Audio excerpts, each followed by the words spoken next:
He's the owner of Mona Williams, formerly a vintage clothing store at the Mall of America, now dedicated to cleaning your clothes. He's authored 2 books, Laundry Love and House Love. He has a show on HGTV and Discovery Plus called The Laundry Guy. Folks, here is the laundry evangelist, Patrick Richardson. Well, Patrick Richardson, let's do this thing. Yeah, let's do it. You don't need an introduction because you're the laundry evangelist. Do you like that title? At first, I really leaned into it. Like my website used to say, because cleanliness is next to godliness, and They're like using it in vain. Yeah, and people got really upset about it. So, and then my TV show was called The Laundry Guy, and I kind of was like, it's probably easier to say. It's less syllables. But I've owned Laundry Evangelist for so long. So if people say Laundry Evangelist or Laundry Guy, I mean, to me, the laundry guy is the guy who does laundry. The evangelist is the guy who likes to tell everybody else about laundry. Yeah. And I love to tell everybody about laundry. What's with the rug guy? You're talking about on YouTube, your favorite. I like wood turning, right? So I'll send you, I like this guy in a lathe who just, which I don't know, who spins these interesting or pieces of raw wood into a bowl or a cup or a vase. And I don't know why it encapsulates me so much. Maybe because he's a master of his craft, or because it's messy, or because it sounds like a pencil being sharpened and it's satisfying in that way. Maybe all of the above. But when you watch somebody masterful do something, it's interesting. So you like the guy who cleans rugs, right? Oh, I love the guy who cleans rugs. I mean, sometimes they're only 45 minutes and I'm disappointed. Like I could go another, I'm like, come on, bring out a Persian, because I want to do you know what I mean? Because it's just so satisfying. I know. And it's interesting. I actually had a customer once say to me, and I never really summed it up, but I think she summed it up. She said, you know why I love laundry? And I said, why? And she said, because I can never Friday afternoon look at a basket and go, look at all that social work I did. But I can look at a pile of dirty laundry and then I can look at it put away and I can get that satisfaction that it's done. It's a receipt of your work. Yeah, and I think that the rug, when the rug was like this black sludge and now it's this beautiful rug, or it was a fallen tree and now it's a bowl or it's a vase or whatever, we get to see the end result. I grew up in Eastern Kentucky where the economy's not great, and I was pretty lucky, but it's also in the Smokies, in the mountains? North, like the Appalachians. Oh, excuse me, the Appalachians. You grew up there? Yeah. I grew up where county? Kentucky, West Virginia, and Ohio meet. Oh, wow. It was Carter County. It's like literally we would take a bridge this way and it would go into Ohio, and a bridge this way and it would go into West Virginia. So the 5-county area is 3 different states. But, it's economically pretty depressed, and there wasn't a lot there, and I was a big city kid in a small town. And What do you mean? I used to want to go to New York. I mean, I aspired to being a big city kid, museums and plays and all those. I mean, it was just my that attracted dreams. You. Yeah, it was my dreams when I was a kid, and it's really funny because you would watch I don't know, whatever, Different Strokes, and somebody would get a cashmere sweater for Christmas, and I'm like, oh, someday I'll have a cashmere sweater, and now I do, and I get to live my life as one of those people who walks around with a cashmere sweater, and taking care of it means that I get to wear it freely.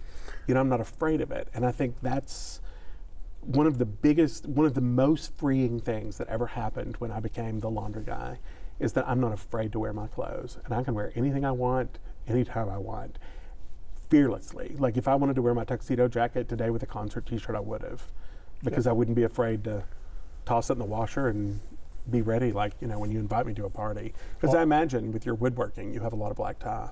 Well, arguably, you should have worn the tuxedo jacket. I think that would have fit you, and I think you could floss it. Mm-hmm. We know you can clean it. And dressing up for this little show wouldn't be a bad idea either. I just go cash. I wear it feels good. Yeah, me too. You know what I'm saying? Then I'm feeling good. Yeah, when I first met you, you were wearing 2 polo shirts. That is kind of my standard. And both collars were popped. You popped 2 collars, one look. Why would you not do that? I don't know. If you have them, you might. I often, I just kind of got stuck in the 80s. I mean, a Different Strokes reference.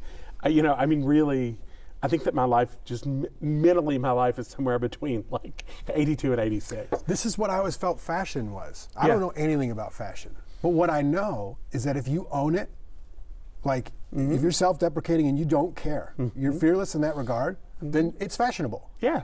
right? Yeah, it's fun. As long as you own it, Right. who cares? Right. And then it becomes fashionable. And clothes should be fun. Yeah. Which goes with, being able to launder them. Like, Right. they're fun. Okay, so you talked about growing up in Eastern Kentucky. When did you and that's interesting that you mentioned that about the cashmere sweater. I want to come back to that. But when did you fall in love with cleaning stuff? Well, falling in love with cleaning, I can't pinpoint it. I can tell you when I fell in love with laundry, not because I loved doing the laundry, but because, and I won't tear up when I say this, we will get through this. I associated laundry with someone taking care of me because I used to hand my granny clothespins when I was like 2.5 years old, and I would hand my granny clothespins to put clothes on the clothesline. And she was a fearless laundress. And she was kind of like my person. If you have a person, she was one of mine. And when she did the laundry, like I lived next door to her. We lived here, and my grandparents lived here, and I was with her anytime I could be. And so she hung clothes on the clothesline. So I hung clothes on the clothesline with her. And so I associated her doing the laundry with her taking care of me. And I dedicated the book to her. So these are the same word Yeah. for you. Right. I mean, Laundry is not a love for laundry. Laundry is Laundry's a your love childhood language. association Yeah. of love. You do laundry for people that you love, and I believe that. But that's when you were feeling love. Yeah, that's when I got it, and then I realized I could give it to somebody else. And I think that, the whole point of doing somebody's laundry is you do it because it makes them happy. Like it makes them feel good when, they're happy with the way they look. And we don't give enough credit to the self-esteem we take from our laundry. I mean, one of my life's dreams is to put washers and dryers in high schools. It is my ultimate goal. If you say, what is your big goal? Here's $100 million. Why? Because a lot of kids don't have clean clothes. And we know that if we give them clean clothes, that the attendance rate goes up over 90%. And we know that there are schools that have done it, and their attendance rate has skyrocketed just because the kids have clean clothes, because high school kids don't want to go to school dirty. And so they just won't go. So we're really harming their education by something so stupid, by something as simple as, a washer and dryer. So there's a lot more. So, I mean, I tie up. That shouldn't be too hard to achieve. It's not hard to achieve if you get people to buy in. Right.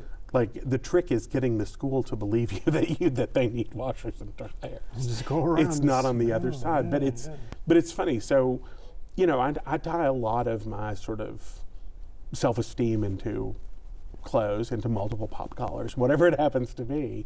But I think everybody does, even when we don't want to admit it.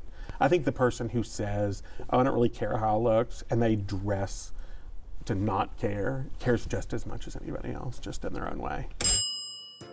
I don't know that I've ever regretted anything I've ever done. Like, I love that. truthfully. I love that. But I've regretted a lot of things I didn't do.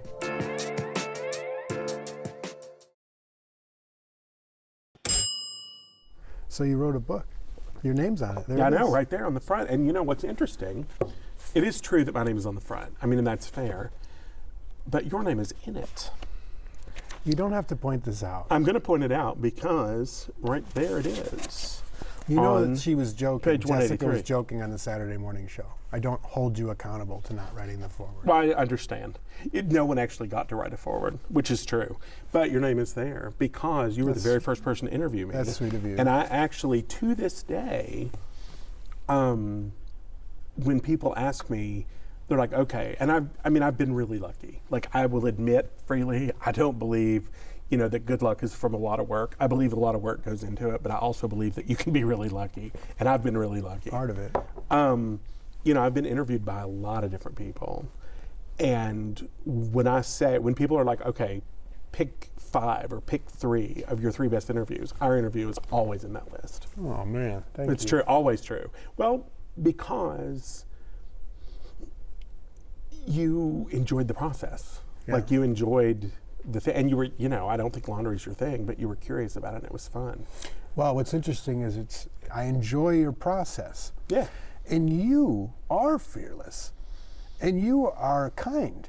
And those are two really dangerous combinations. Fearless and kind is like enigmatic, like it's attractive. When we first heard about you, you have this store at the Mall of America. Right. Which was called what at the time? Mona Williams. It's still called Mona It's still Williams. Mona Williams. Okay. And why is it named Mona Williams? Because when I opened it was designer vintage, and Mona was the first American woman to be named Best Dressed Woman in the World in 1933. But more importantly to me, she left her wardrobe to the University of Kentucky. So my first exposure to really high fashion was Mona's clothes. So anyway, I named the store after her, and we had laundry product in the corner, and everybody was way more interested in the laundry product, so I started teaching laundry camp. That's what it was. So it was laundry camp. Yeah, but it started as clean clothes and dirty martinis. That's right. I remember the right. clean clothes and dirty martinis. And the fact that you do the alcohol in there, I think attracts people because it's like, oh, okay, this won't be so bad. It'll be fun. It's a good atmosphere. But what you did is you had these night classes. So people come into the mall and they come into your store and they go to the back, and there was probably like not even half a dozen people there. Yeah. And you were teaching them all these tricks. And Chad and I, the photographer, we just were watching you learn, and we were like, this guy's amazing. And wow, you were teaching us chemistry and like techniques and stuff I didn't even care about. And then when I started throwing questions at you about, I'll never forget this for as long as I live, because how funny you were. When I say, how do you put down in the laundry machine? And you're like, Chris, the geese got wet. Okay. And then I go, but cashmere, and you go, Chris, you're not getting it. The goats got wet. Right. Okay. It's and I just true. remember crying. I was laughing so hard. I loved it, and fortunately, a bunch of other people have too, because the book continues to do really well. Who would have guessed? A book on laundry. My whole store, which is larger now than when you were there, is just cleaning. The whole store, and it's funny. I think about this a lot. Philosophically, I think about this a lot, actually. I was willing to pull the trigger. And I think, if there's somebody out there who's like, I want to be the dish evangelist, I don't know, whatever, the China evangelist, I don't know, whatever you want to do. I think part of it is you have to be willing to be like, all right, I'm in, I'm into teaching laundry camp, and I'm into just putting it out there and putting it all out there, because the thing is, at that point there was no holding back. And then when the TV show happened, I have so much respect for people in media, because Well, that's rare. it's true though. Thanks. Man. And because because you take this and you make this and it looks great. It's kind of like you're woodworking. You started with this and it was a big trunk of a thing, and you made this little gorgeous bowl.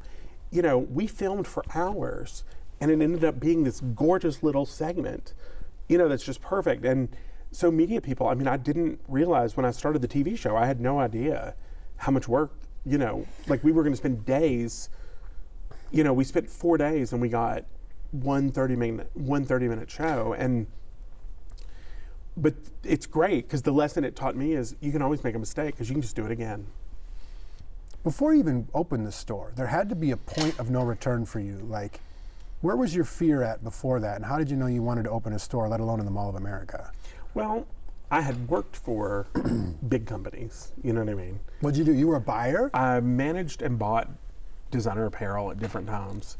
So I sold designer apparel, I bought designer apparel, and managed, and I worked for some powerhouses. I worked for Neiman Marcus, I worked for Nordstrom, I worked for a chain in Kentucky that was kind of sort of the Dayton's of Kentucky. And so, you always have you have a safety net, because the thing is, chances are pretty good your paycheck from Nordstrom's always going to cash. Like, you know, you don't really worry about like, oh gee, is the money in the account, you know, for my check to clear. And so when you open a store, there's just this level of fear of, can I really pull this off? Were you doing both at the same time? No. So you cut your day job. But how did you take that swing? Because that's the thing, so many people have these passions, but they have a steady paycheck from a job, and they're like, gosh, if I follow my dream, I might go broke, or I will go broke. Yeah, and you very well might. I mean, but at some point in time, I was going to hit a milestone, and I just decided it's time to ride without a helmet. You know, you just got to do it. And I was nervous. I mean, I had a safety net because I had a really incredible partner who was very supportive, so that really helped. But I just kind of thought, I got to do it. And the thing is, what's the worst that can happen? Like, regret is the worst that can happen. Yeah. I mean, I don't know that I've ever regretted anything I've ever done. Like, I love that. Truthfully. I love that. But I've regretted a lot of things I didn't do. And so, you know, I thought, I'm just going to do it. And that actually was kind of what got me going to laundry camp, was everybody asked me the same questions. So let's put them all together and make it into one thing. You know, so I got it, and then I just wanted to talk about laundry. And even now, I mean, you know, 2 books in, a TV show, a successful store, you know, kind of a nice little life. Still, my favorite thing is talking about laundry. I mean, I still want to, like, it's still new, because that's the great thing. The great thing about laundry is there's always somebody new who needs to learn, because there's always a parent whose, you know, daughter's Taylor Swift sweatshirt got Kool-Aid on it, and she gets to be the hero when she gets it out. Soap, flakes, Right. versus detergent. Right. What's the difference and why?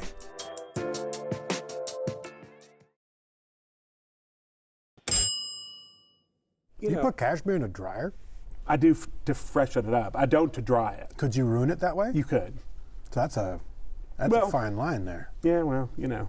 You're the expert. You call yourself the laundry evangelist, you can You throw ride your cashmere in a dry. But it, Don't do this at home. no, just be careful, you know. It's not like the Evel Knievel. Like, I'm not asking you to jump over a fountain. I'm just asking you to put sweater in the dryer. Don't set it and forget it. Right. What do you think of Tide sticks? Conceptually, I love the idea of that kind of product. I don't like that one. Why? I don't think they work. In what way? What do you mean? Because there's no rinse.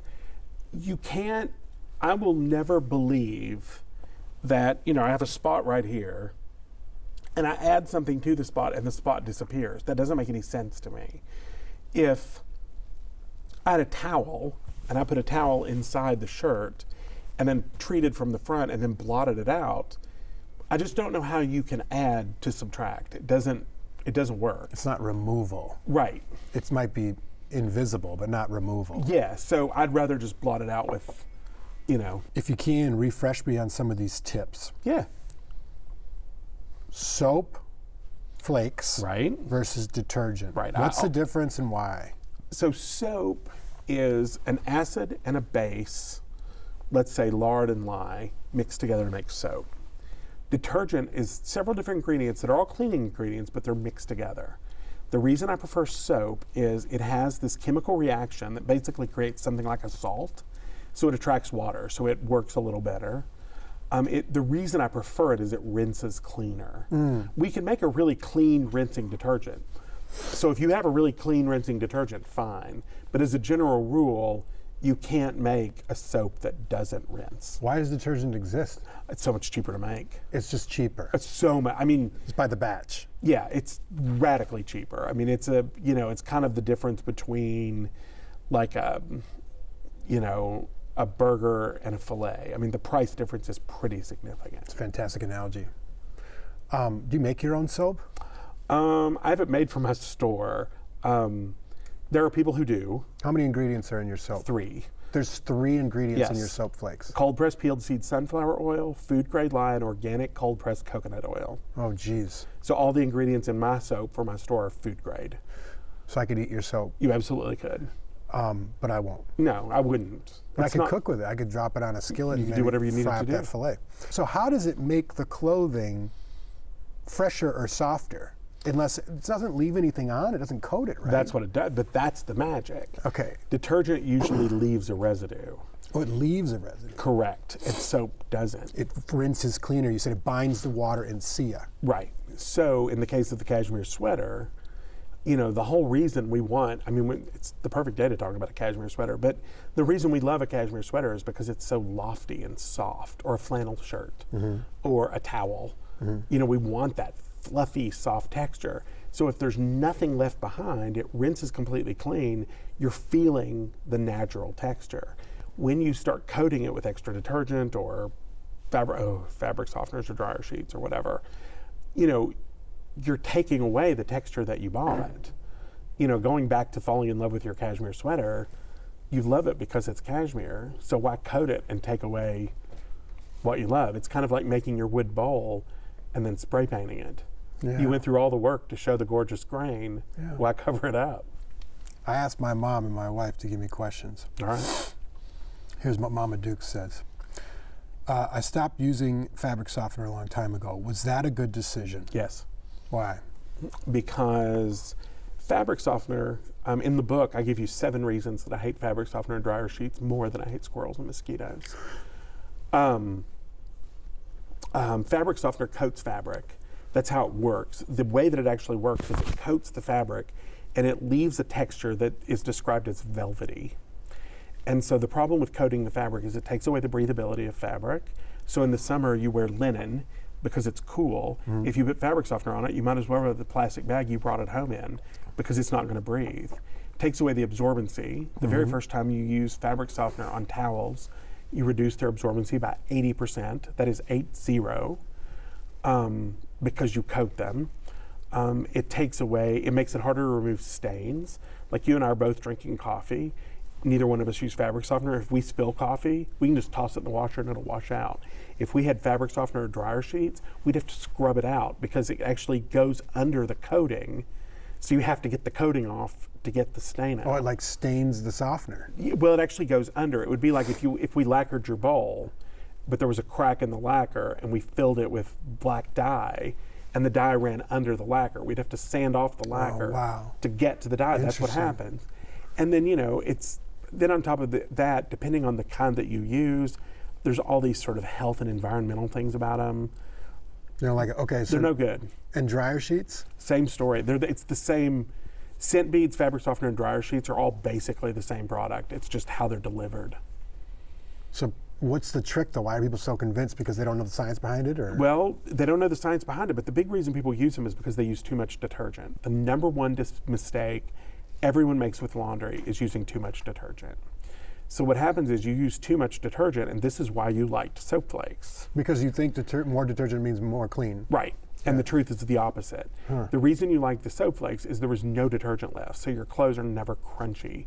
You're getting the feeling of your beautiful soft sweatshirt. Like it actually feels like the cotton. Yes. It doesn't feel like the cotton plus, you know, microplastics. It just feels like cotton. Yeah. So when people use too much detergent, it's crunchy, so then they want to put a softener on top, when the reality is the reverse would give you the result that Understood. you're after. All right. I dry clean my suits, you know, and my Okay. dress shirts. Do I have to? You do not have to. And how do don't. I wash a suit? You put the jacket in a mesh bag and the pant in another mesh bag, Why? because you don't want it to rub against anything. If That it rubs abrasion is what hurts well, the it's actually fabric? the felting. That's what made it shrink. That's what made your polo shrink. They rubbed against themselves and they sort of matted. So if we put it in a bag really tight, it can't rub against itself. If it can't rub against itself, it can't felt. But as long as the water can move through it, it can still come clean. So you want to keep it isolated and rigid so it's not rubbing up against. Exactly. You're not sandpapering itself. Exactly. And your shirts, easiest thing in the world to wash. The killer for everybody when I try to convince them to wash anything like that is they don't want to do the ironing. Right.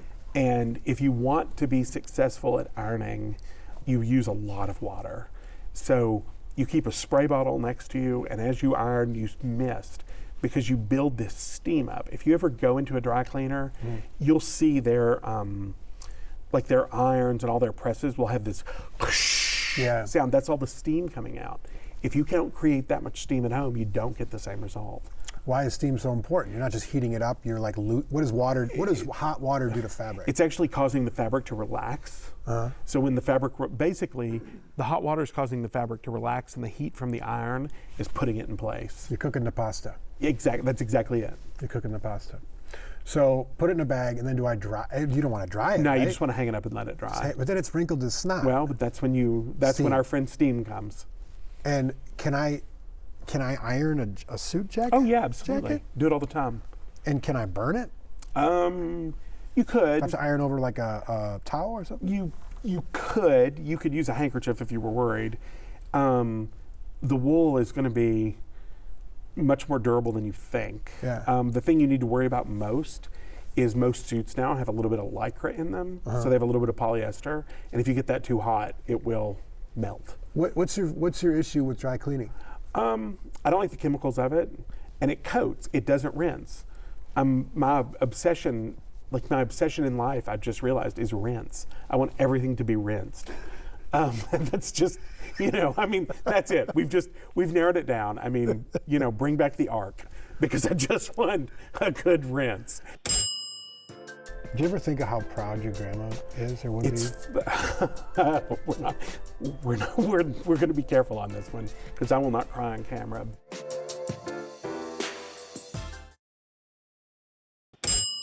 What about a down jacket or a down comforter? It's super easy. You just toss it in the washer. Use soap or down wash. If it's a comforter, you throw it straight into the dryer with tennis balls. If it's a down jacket, you need to hang it up and let it dry. Once it's dry, you throw it in the dryer on air fluff, so no heat, with 3 tennis balls. Get that air back into the feathers. Right, but the water repellent finish of the jacket can't take the heat. The down can, but that water repellent finish can't. I melted a vest once in high school. I had this like Michigan Wolverines vest that I loved, and I put it in the dryer once, and it melted. Yeah. Those fabrics they're amazing, but they can't take that heat. Silk tie, big stain on a silk tie. Let's call it barbecue sauce. If it was barbecue sauce, I would spray it with vinegar and water, scrub it with soap and a brush, and at that point I would either hand wash it, because they're so easy to hand wash, or I'd put it in a mesh bag and toss it in the washer. Do you use soap? Yeah, a little bit. Oh, of soap, after the vinegar. Why vinegar? Vinegar actually cuts. We always hear oil and water don't mix. The reason barbecue sauce is so hard to get out is there's oil, and the oil basically protects, to use the term, the stain from you getting to that color of the barbecue sauce. So when you spray it with vinegar and water, you actually break the surface tension of the vinegar, and then you can attack the tomato, which is what you see. Interesting. The 2 hardest stains I never remove are barbecue sauce and lipstick. And they come out the same way. Lipstick's gotta be nuts. Yeah, it's the same reason, because it has all that oil in it. Yeah. So when you break the oil down, you can lift the color. Throw a ball of aluminum foil in your dryer, because that removes static, because I think that's the reason a lot of people use a dryer sheet. It's not gonna cause a fire or anything. No, it's fine. The dryer's like the oven, not like the microwave. We put aluminum foil in the oven, so you can do it. What about dog urine stains? Because not even the look, but those things penetrate the pad of your like your carpet, and they are. My poor dog passed away about 1.5 years ago. Geez. It's okay. She was old. She had a great life, and I love her. Right. I still smell her in the basement, though. Yeah, oxygen bleach. It's one of my favorite things. It's funny when I do these Q&As where people are asking for stains. At some point in time, I'm like, this show is not brought to you by oxygen bleach, but it's so great for so many things. Oxygen bleach, when you mix it with water, it basically becomes hydrogen peroxide. But it lifts, it kills protein. In fact, it's so effective on protein, you cannot use it on wool, because it will actually break wool down. Oh, wow. So it's great on cotton, but it's also great on your carpet. Dog urine, kids. It takes out so many things. It takes out red wine. If I had a dog or a pet or a child, I would buy oxygen bleach in a 55-pound bag. I would just keep it. It's Costco style. Yeah, exactly. Just do it up, because it's so great for so many things. And it has this very unusual characteristic called the Solvay effect. After 6 hours, it off-gasses. So hydrogen peroxide is H2O2, and it constantly off-gasses an oxygen molecule. So after 6 hours, it's back to H2O. It's just back to water. So if you in the basement with dog urine, if you had another pet, you don't have to worry about that pet putting their nose there because it's going to evaporate back to water and then it's going to dry. Wow, interesting. So it's completely safe, Okay. which I love. What's another tip that you love that people are always surprised by? Vodka. Vodka. Spraying vodka, like on your cigars, the cigar smell on your, you could have sprayed it with vodka. And vodka will remove the odor from anything. Actually, the unique characteristic of vodka is when it dries, it's odorless. Yeah. So that's the reason vodka works. Like that's the reason you can't use alcohol, gin, yeah. because gin will still smell like gin even Gin, dry. juniper, yeah. But vodka has no odor when it's dry. But this is actually, it's not a trick I created. Like theaters do this, like bands do this because they spray their costumes with vodka after they wear them so they don't smell. Interesting. Because in vodka, we learned during 2020. All the vodka manufacturers making hand sanitizer. Yeah, it's alcohol. Yeah, it's very antibacterial. I always say, like, people will watch that show or this news or that news or whatever because of how you make them feel. At the end of the day, that's it. And whether you feel like you learned something or you feel like you connected or you feel like you laughed or you feel like you were sad, like, it's how the show makes you feel. You got into a love of laundry because of how your grandmother made you feel. Right. And how cleanliness made you feel. And perhaps from your upbringing, how nice things, nice clothing made you feel. Right. And now you are uber successful because of how you make us feel. Yeah, that's great. I mean, and the thing is, like, if that's it, I'm good with it. I'm just lucky that I get to, talk about my thing. I mean, you get to, Do you ever think of how proud your grandma is or would be? we're going to be careful on this one because I will not cry on camera. But I think about it all the time. I think she died in 2011. And unfortunately, we didn't really have her mentally for a few years before that. Yeah. But she was the center of attention in every way possible. I mean, she was a very dramatic woman. And physically, she was striking. She looked like Lucille Ball, actually, because she had that flaming red hair until she got old and then her hair went white, which I inherited from her. Nobody in my family has white hair, but for some reason. But she would get such a kick out of that I like making people happy because she made everybody happy. She was an incredible cook. I mean, if I could fry chicken like her, I would have written that book instead because who doesn't want fried chicken? But she would love that her legacy is making people happy. I mean, and really, we should all love it that our legacy is making people happy, right? But, I've always said, like, if I live my entire life and someday, I'm like 1/10 the person she was, I'll call that a win. Because that's what I want to be. I want to be a good human. I don't want to, like, be rich and be a jerk. I'm fine with being rich. I just don't want to be a jerk.